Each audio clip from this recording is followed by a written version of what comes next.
Siya ang alarm clock namin in the morning. Kasi pag nagugutom yan, gusto na yan pumunta sa kusina para kumain. Lalo na kung nagising na yung isa ng boss sa bahay. Ang ingay-ingay yan ng maliit na creature na yan. Cuteness.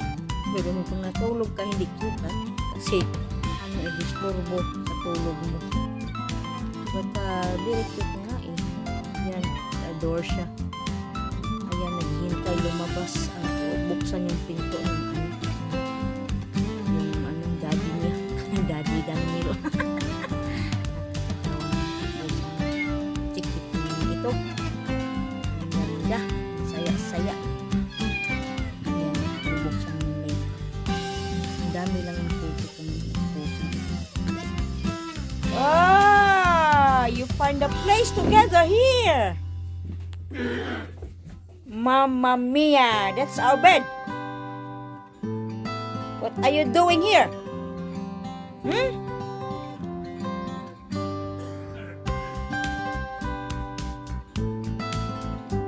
What are you doing here in the chaos place? What are you doing here in the chaos place? I don't like your hair. Sexy cat.